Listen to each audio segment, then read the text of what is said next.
Hi, everyone, and welcome back to the Rise Factor. I am your host, Sarah Cincotta, and today I have the amazing Jessica Melling joining me. Welcome, Hi. welcome, welcome, welcome. Thank you so much, and joining all the way from the Gold Coast. How's the Thank weather up there at the you. moment? It's too good to be sitting in an office, that's for sure. Yeah, we've got a 40-degree day here in Melbourne, and I'm barely Oh. coping.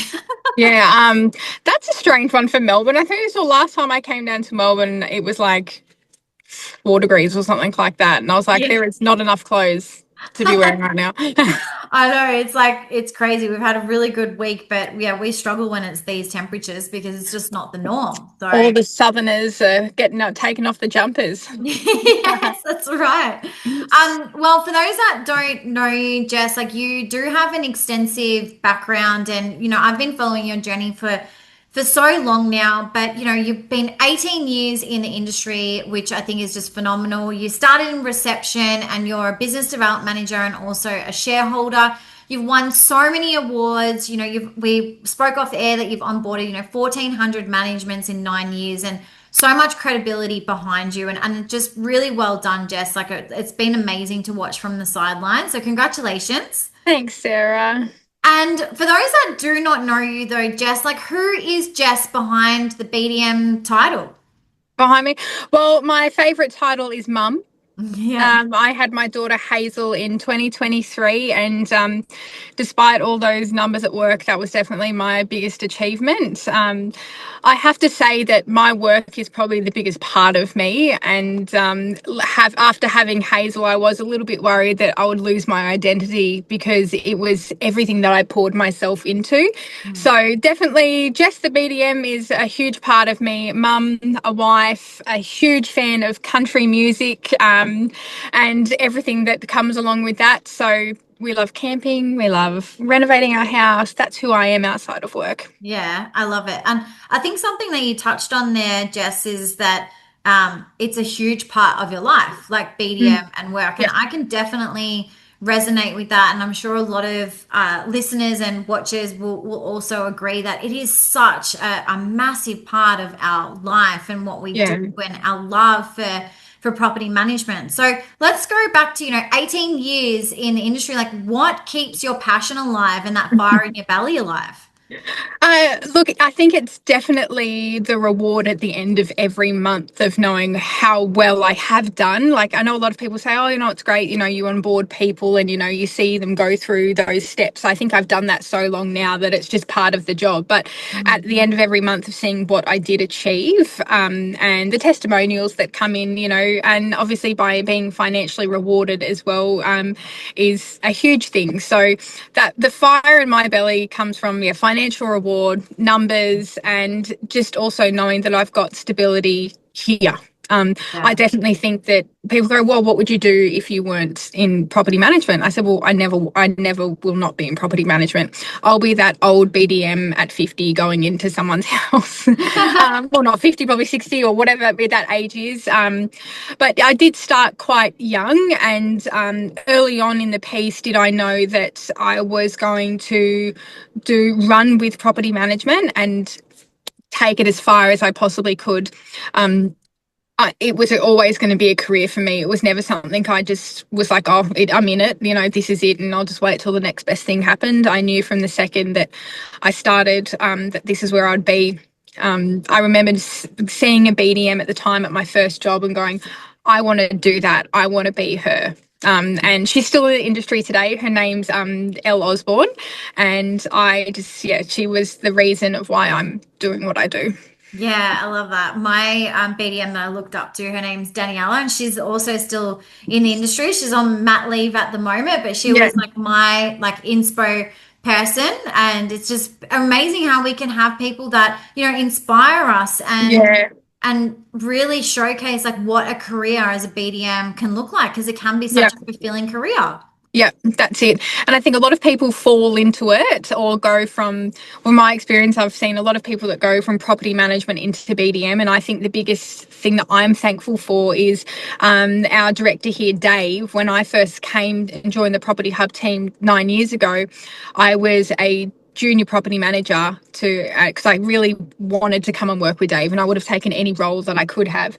And I was a junior PM, and within 2 months I said, Dave, I'm going to be a BDM. And he said, yep, okay, but you are going to forget everything you know about property management, and I'm going to teach you how to be a sales agent. And I'm so glad that he took me under his wing for as long as he did, because I think if I had come straight and had my property manager hat on into BDM, I Mm. wouldn't have the success that I do today, because I I don't think like a property manager anymore. I know what a property manager needs to know, but I think like a sales agent, and that's all because of Dave Manby. Ah, I love that. Yeah. So like let's touch base on that, right? Just because like there's some noise out there that says, you don't need property management experience to be a BDM. And then there's a lot of I suppose directors who will say, well, you just need to do sales. Like you just need to know sales to be a BDM. So what's your take on that based on your experience then?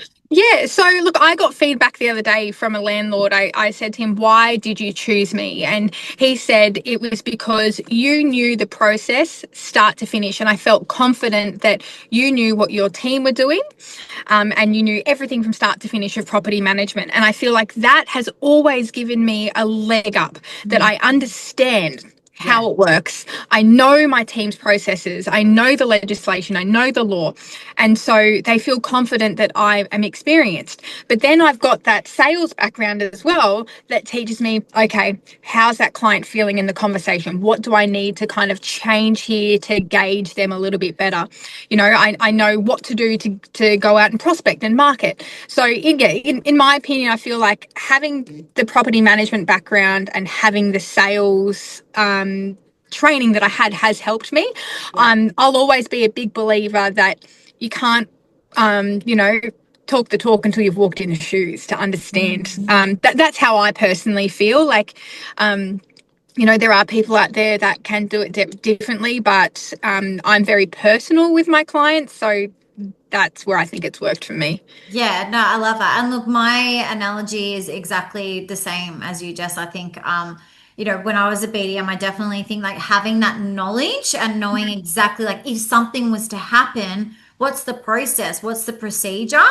Mm, Where like the sales skills can very much be taught, but the property management sector, like it's that lived experience of you having dealt with that situation and yeah. mentoring your team and knowing what needs to be done. Because essentially, our investors are paying us to minimize their risks on their property, give them security and peace of mind, and help them with their wealth creation. Do you agree? Absolutely, absolutely agree. And I do feel if you are coming from a sales background into property management, you need to go and spend some time with your property managers, go live their life, be in their shoes. And I think, I've had times where the property managers have gone, Jess, you've got too much of a high expectation of us, or you don't understand what we're doing. But I do. And now, like, we've gone through the stages of them going, they hate the BDM, to Yeah. now where we've got a really great respect for each other, because I'm now onboarding people a little bit different, but I understand what they go through. I know what they need. When there's property managers in the office that are getting 5 new managements a week, like that's a huge load on them. Yeah. So when I understand what they're going through, it's easier for me to onboard a client and respect their role as well. Yeah, absolutely. So, 1,400 managements, 9 years. And I'm sure, over time, like off air, we're just talking that, December was really great. And I'm sure your numbers have, grown and grown and grown throughout the years. But I think any BDMs that are starting out, or even some BDMs at the moment going, okay, well, I want to take my career to the next level. What would be your advice for them to hit some of the numbers that you're hitting now? I'm really grateful for consistency and the longevity that I've had within the business. Mm. So when I hear of other BDMs that are like, oh, it's not working, I'm just going to leave and find another company. Well, you're just starting from scratch, Mm. nothing is going to happen overnight. You know, Mm. you need to, for me, I'm grateful of the database that I have. Like, I've got people that are coming back to me that I met, 6 years ago.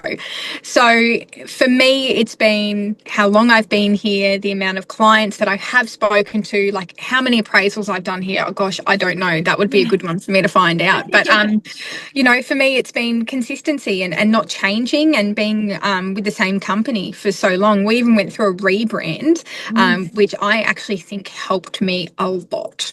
A Yeah. lot. There might have been people that might have had issues with the brand that we were with, not our office, but the brand. And so Mm. we came in with a fresh face, and that really gave me a huge leg up, I Yeah. reckon. But I yeah, love that. consistency within the company, staying where I am, and just having a really strong database now.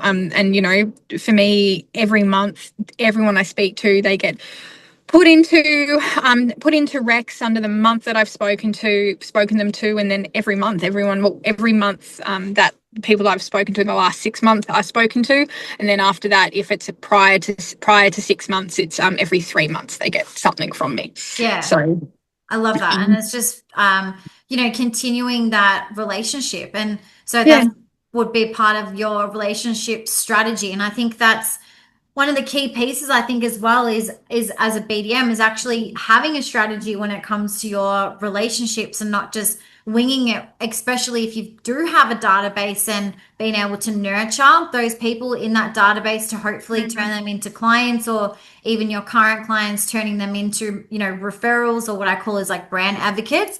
So yeah. what's one thing that has helped you stay top of mind? Like, I know that your social media lately has really upped its game, I must say, Jess. Like, I've been loving the stuff you've been putting out. But apart from like the social media aspect, what are some of the things that you'll do to stay top of mind to your clients or your potential clients? Look, I'm the biggest fan of a text message, and they're easy, they're cheap, and they don't take up too much time. So, um, you know, like, it's going back, everyone that I've spoken to in the 6 months prior, they hear from me once a month, and so that once a month text message for those past 6 months clients, I'm top of mind. Even if I lost the business, I'm still speaking to them, or if they've not knowing what they're doing, or they've got family that's moved in, or whatever it might be, I'm still there. So that text message for me is so easily done. I can send 400 people a text message in 5 minutes, Yeah. and it's a very generic, basic text message. And yeah, that's probably the biggest thing for me, is like just utilizing my database and just having these templates set up that I can send out, that seems like it's personal, but it's being sent to, 400 people in one. Yeah. Yeah. Yeah. I love that. And I love that you said, it's cheap, it's quick, you can send it out to the masses, you can have your templates there, Mm. really easy to do. Um, is there a story that you can, I don't know, bring up on the spot, because I put you under the spot, that you've turned like someone on your database into a client, like from one of the strategies that you've had that you can recall? I know I put you on the spot, so Well, every take a single minute. one, I guess, everyone on my database has become a client. Yep. Okay. So, let's talk about the 6 year ago client then, shall I? That was on Yeah. our database. So he came across to me through IRE BDM, which I'm sure everyone knows about. So I spoke to him briefly. He was an investor, buyer. We lost contact because he moved overseas, and he came back and he put his SIM card back in his old phone, and he said he got all these text messages from me. Anyway, when he went overseas, he used a buyer's agent who bought all the properties, and then they sent him to another property manager. He said, "Look, Jess, I haven't been happy. I've got all these messages from you, blah, blah, blah. Would you be happy to manage my property?" And I was like, "Yeah, absolutely." When I spoke to him, we had 7 Wow. properties. So there you go. I got 7 properties from him straight away, and that actually happened before Christmas. He Wow. came aboard, so it was just just that consistency through those messages, and Yeah. And imagine if you hadn't been sending those messages, Jess. that's it. And another one that I do, I've always been really big in my local community pages, like on When I say big, I mean I've been active on my community pages, but not as someone who's selling my service. It's always been trying to help people. I'm not. I see some people try and do it, and they post up the properties that they have for rent, or like, "Hey, do you need a property manager? This is who I am." I've never done that because I feel like the general public, when they see the price of rents, they're just like, "Oh, the owners, they're Yeah. overpricing properties. Property managers are the worst." So I've always gone in, and when I see people are looking for properties, I've always said, "Hey, look, I'm happy to help you. Just give me a call." Mm. And from there, I've just created like this little fan club of people who are going, "Hey, look, I didn't get a rental from her, but she was the one who was happy to help me." And so now in the community page, when people are actually asking for a property manager, I've got these people who are recommending me that I've totally forgotten about, or I've never even spoken to, or they've just seen that I've tried to help someone. Mm. And so I probably get maybe one new client from my community page a month. That's incredible. And I'm purely just sitting in bed replying to messages, like I reply to people's comments. Yeah. Um, and if it's not me that's taking the call, when they call, I'll pass it on to my assistant who does my leasing. Yeah, I think it's a great Mm. way to again stay top of Yep. mind in your community, and you're Yep. showcasing that you are actually helping people, which is what we do in property management and business development management is helping people. Just what keeps you motivated? Um, Definitely seeing the numbers at the end of every month and the end of every quarter to Mhm. see that I've always been someone who's big on hitting my targets, and if I hit my target, I'm happy. And I'm really blessed that the directors here are really good at giving me the accolades that I need to keep going. Yeah. Since I did become a shareholder, I no longer get the in-office awards, which is completely fine, but it's really nice, when we go to our Harcourt's quarterly awards, and our office has got, in the top three for the highest amount of signed managements and things like that. So that's really motivating. Mhm. um, so yeah, targets, obviously, financially, everyone is motivated financially. Um, I am happy, I am motivated when I get a new client on board. My assistant and I, we high five every time that we get a new client. So yeah, definitely hitting my targets, the awards, and financially. Yeah. Yeah, I love that. What about like awards? So, you won the International BDM of the Year award in Queensland for 3 years in a row, which is really impressive. Like, is that something that keeps you motivated? Like that, I suppose the acknowledgement and that validation for your numbers then that you're doing? Yeah, so that was when we were under the LJ Hooker brand. So I won BDM internationally 1 year. Then I got top BDM for Queensland. I think it was 3 or 4 years in a row. And then it was for our Gold Coast sell. So all the LJ Hookers on the Gold Coast and Northern Gold Coast or South Brisbane. I used to get BDM of the quarter, like, for so many years in a row. Like, that really did motivate me. I've always been someone that loves to be recognized, but also it just ticks another list off. I think you feel good. You Yeah. really just feel good about it. Yeah. Um, Being recognized for hard work is something that I think everyone should get. It used to drive me a lot to go and get those awards. That would what motivated me. I'm not so much. I don't put myself up for them as much as I used to, because for me, I want to be able to sign my numbers, my job done, and go home to my family. So that motivates me, is to get out of the office as early as I can and to spend time with my family. So it has changed a little bit to what I wanted pre Free kids, Hazel. Yeah. Yeah, so pre Hazel, PH as we call it at home. So yeah, what used to motivate me before I became a mum has changed dramatically. More for me now, it's definitely, you know, signing clients, getting the targets, and going home to my family. Yeah, I love that. Being acknowledged, yes, at the Harcourt things is lovely, but yeah, So the how do big you sort of manage like your routine and boundaries and energy whilst, being a BDM, being a shareholder, being a mom, being a friend, being a partner, all of the things? I think it's my ADHD that keeps me going. Yeah. I don't know. Not that I'm diagnosed, but I've got something, that's for sure, because I don't know how I keep going sometimes. But I have to thank that I've got an incredible husband that Mm. just really supports me at home. Like, he's got his own business and he's got his own worries, but we're a really good team. Um, Routine is a really big thing for us. When we get up in the morning, to when we have breakfast, to when we're out of the door, like, I'm never in the office after.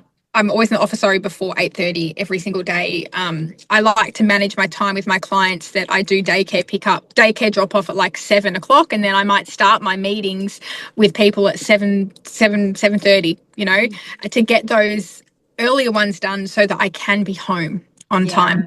Yeah. I would be lying if I said I didn't work on my computer till midnight at least once or twice a week. But then that allows me to have my weekends back and to be present with Hazel, between 5 o'clock and 7:30, because that's Yeah. really important to me. But I don't know, there's some wild times that happen some nights, and you're wondering if you're going to get through this, and you think of all the workload in your head, and but you just, I don't know, you just get it done. If you're motivated, you love what you do, you just get it done. And I never wanted my work to be a hindrance on me being a mother, and I never wanted me being a mother to be a hindrance on my work. I love that. And yeah, I think, loving what you do, and sometimes it's the sacrifices that you make, Yeah. and there's no, I suppose, hard work will always give you the results that you desire. And that's not just for your work, but like in your life and your family, which is what you said. And ultimately, it gives you more time to be with your family on the weekends, or to be able to switch off at 6 o'clock at night for 3 hours until Hazel goes to bed, or you have your downtime and start organizing for the next Mm, day. So I think, like, I feel, Jess, that there's no like perfect day or ideal week when it comes to a BDM. It's like whatever no. works for you. I was always the first one in the office, always, because I wanted to get on the phones before people started their day at work, right? And I knew that if I was going to speak to these people, it was either going to be first thing in the morning or after hours. And I was doing appraisals, sometimes at 5 o'clock, 6 o'clock at night. So I needed to get those calls done, and I found my success rate for those conversations were the best Yeah. in the mornings. So Yeah. that's just something that I did. Like, sustainable over a long time. I mean, I did end up experiencing burnout as a BDM my final, year before I did change agencies, because I didn't have healthy boundaries. Like, I didn't have a family, and like you said, things changed where I was just working really hard to, I suppose, buy my own house, buy a new car, go on a holiday. But I wasn't looking after my health at the same time. And now I think, like, as a mum, Preach. Like, I feel like so many successful BDMs feel exactly the same, they like, would. yeah. Yeah, for sure. And Sorry, and but now now as a though, mum, yeah, now as a mum, it's like, well, if I'm not good and my health's not good, I'm not going to be able to show up for, my son the best way. I'm not going to show up for my clients the best way. yeah. So it's just having those things, like you said, it's just knowing, okay, when are you on, when are you off, and then when do you need to jump back on again, and being able to nurture yourself, in between. So are there like particular things that you would do just to make sure that, you're looking after yourself now? I want to say yes, but I don't know what they would be. Like, Okay.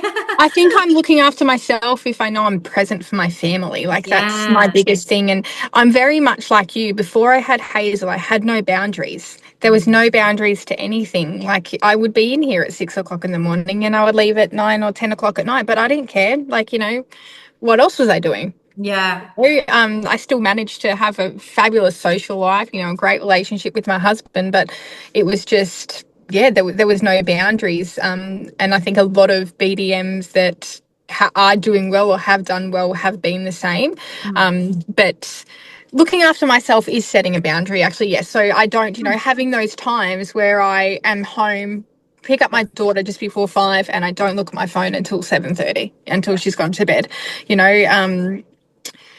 I lost a bit of weight after having Hazel, so I did focus on that, which I feel like I'm definitely more clear and confident in myself because of that. Mm. But yeah, I don't know. I don't really kind of give. What do I do for myself? I don't know. Like, that's a a question I've never been asked before. We could dive into that and it could get emotional.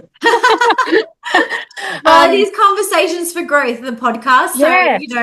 but no, look, I appreciate your vulnerability in sharing that, Jess, because I think, like you said, a lot of BDMs are in the same boat, but at least you addressed it's like being present with your family is looking after yourself, looking after your family, setting those boundaries now. You're not working until, like 7 at night. Like you're having time intentionally that you want to have with your family and when you're at work. So I think that that's great steps forward. Yeah. One thing that you mentioned, Jess, was confidence, right? And I feel like there's a conversation or that happens all the time with BDMs, and they say like they want to be more confident, or that maybe they don't feel very confident yet, whether it's in their skills or their knowledge, or perhaps it's at an appraisal or when they're doing a pitch. What would be some advice that you could give to BDMs that perhaps are not feeling as confident going into 2026 as a BDM? Yeah. So confidence in front of a client, like, is that what you're kind of? Well, in general, I think like if someone is, questioning their confidence, it would be Yeah. in themselves, right? So this might sound a little bit vain, but my mum said to me, my mum always worked in like higher fashion in the UK, and she always said, never dress for the job that you have, dress for the job that you want, right? So Mm. when I lost some weight, I felt like I could dress better, and then the confidence from me came from how I felt like I looked in the morning. I got up and I could put anything on and I felt great and I felt confidence. And my sister's always like, you look such like a boss lady today. And I'm like, thank you. So I like the way you look, the way Mm. I think comes back down to how, like, that's how I feel. I think confidence with your clients, like, know, I've always liked to know what I'm walking into. And Mm. I guess that I can read a room really well. And so that's always given me confidence. So if it was to give some advice, is to analyze the situation that you're going into and maybe give yourself some more training around, how to analyze different types of people.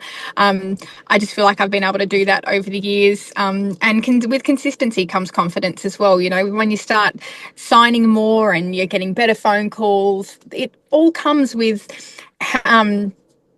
length of service, I get, and how long you've been doing it. And I think I might sometimes be a little bit too overconfident. I'm like, oh, I'm going to get that one. And then like, oh, no, it was someone else. I'm like, what do you mean? I'm the best. You know, just believe that you are the best, I guess, Yeah.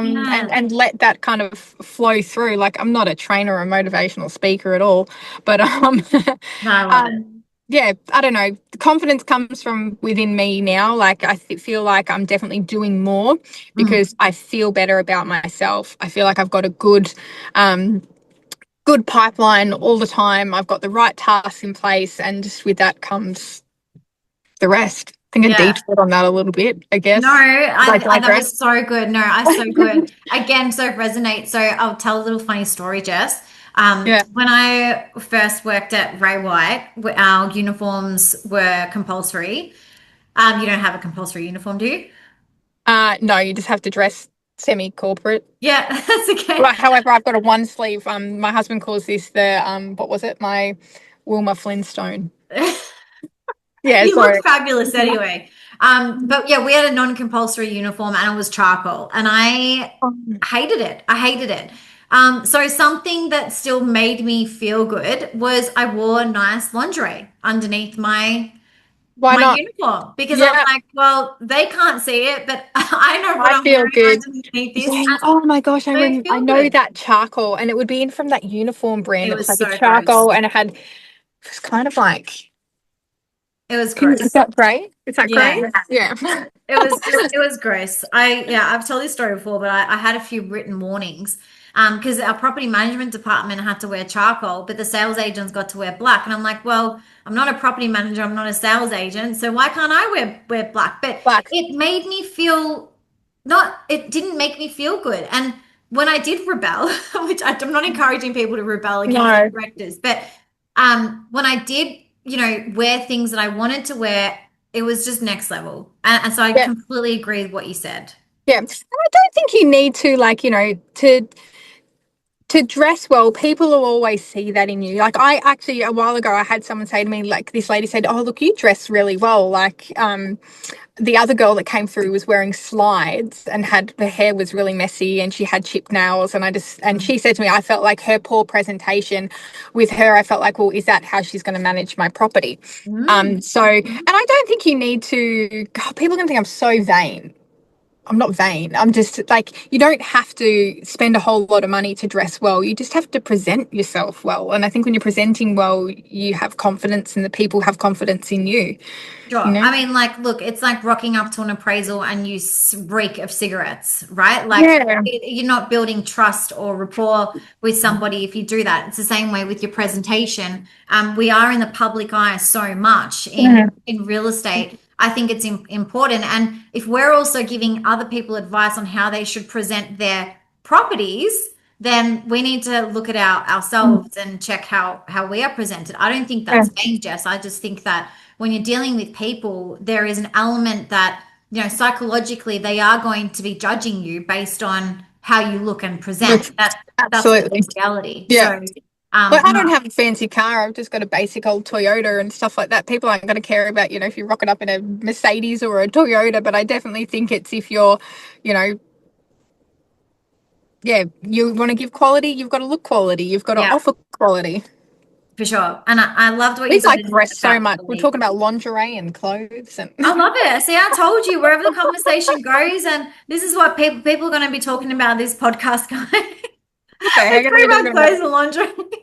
Go buy yourself some nice clothes, guys, and go buy yourself some good laundry. And for the guys, go invest in some really nice like jocks. You know, those bamboo ones. Yeah, They're so that's it. soft. Like, Except the highly bamboo recommend. ones take forever to dry. Every time I wash my husband's bamboo socks and undies, I'm like, wow, cool. This is going to take 18 years to dry.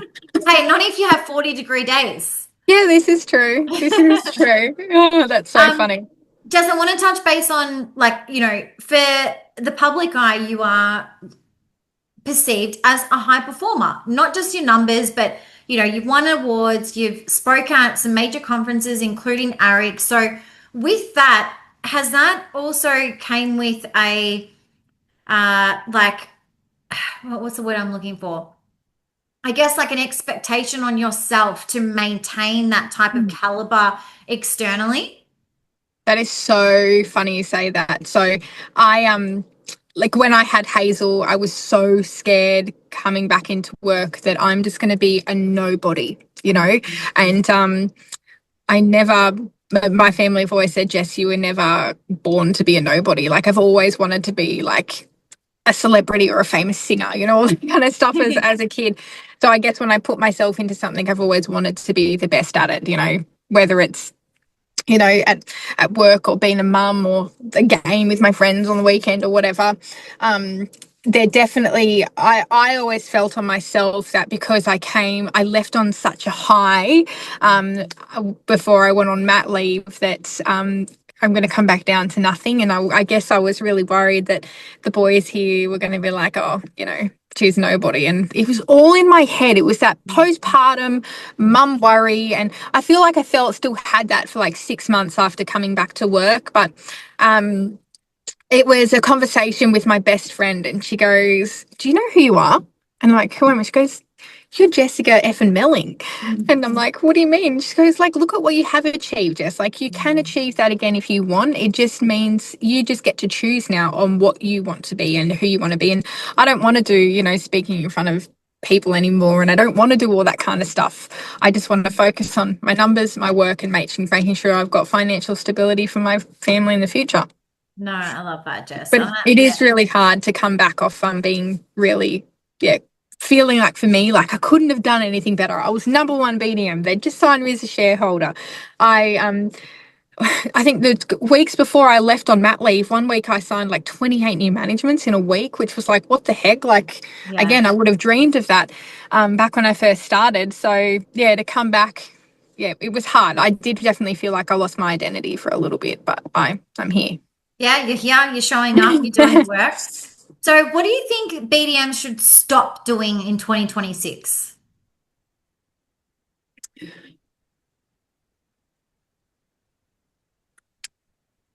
posting their listings on social media.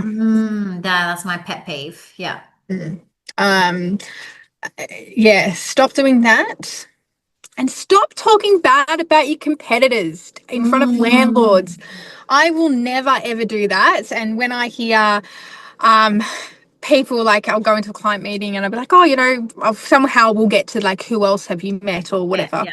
And then they'll say certain people and they'll go, oh, look, this person actually said this about you or blah, blah, blah. And I was like, oh, that's a shame. I've never spoken poorly about my competitors. I think silence is always a great weapon. um, Yeah, or just just know your numbers. You don't have to like know put your people numbers. down. Yeah, I think everyone's going to start supporting each other more. Like I really love working within the Harcourts brand because I mean we send like the Brisbane office, they send me leads, I send them leads. I think you should start collaborating with people more rather than finding everybody as a threat.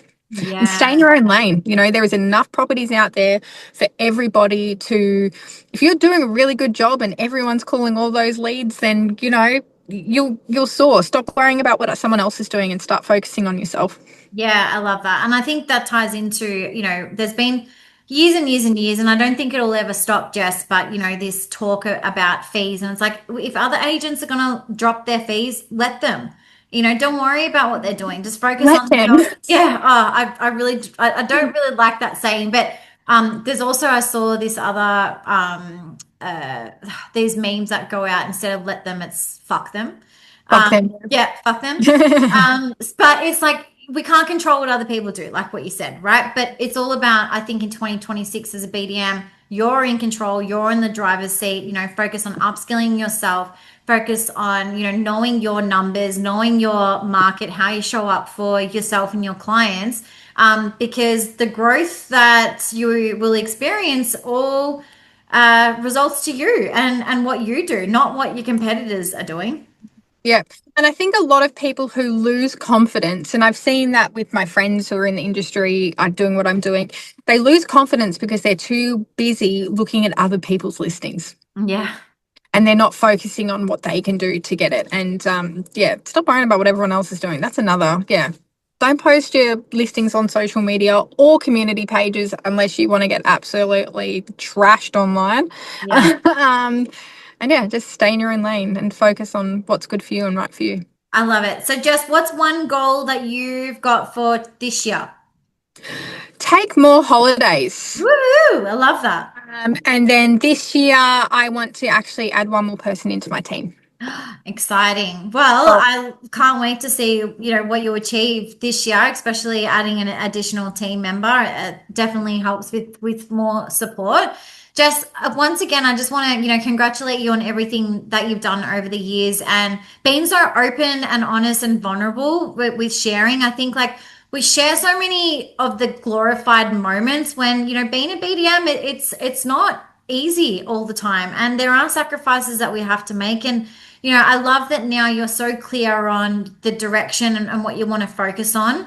And I think that's an important reminder for anyone listening is just be clear on what you want to do. Be clear on the results that you want for your life and your career and set some boundaries and take those holidays and enjoy life. Like it doesn't have to be so serious so we can have fun and like sometimes I do miss being a BDM. I'm just a BDM for my business now, not for someone else's yeah. business. But I think, look, I'm grateful for where I am now, but I always loved being a BDM. It was a very fulfilling career. So, and the fact that you've done it for so long, Jess, like we need more people to stay in there and continue, their passion and purpose like you have. So, again, a massive well done. And thank you for coming on today and just sharing so openly and honestly and vulnerably. It's been amazing. Thank you, Sarah. Thank you. And look, I definitely love what I do. I could never see myself anywhere else. And this last year actually was the year where I realized that I used to think, oh, I know it all as a BDM, but I don't. You can always learn something from someone. Yeah. And so I'm definitely this year as well going to focus on learning and learning more from other people because if you get set in your ways, you just become stale. Yeah, that's a great reminder, Jess. Thank you so much. And I'm cheering you on this year and we're all, supporting you. And for those that are listening and would love to connect with you further, where's the best way that they would connect with you? On my Instagram, Rent with Jess. Rant with Jess, everyone. Make sure you go out, give Jess some love. Follow her. Her social media is very, very great, fun and educational, all the things. So, thank you again, Jess, for joining us today. And as always, everyone, keep rising.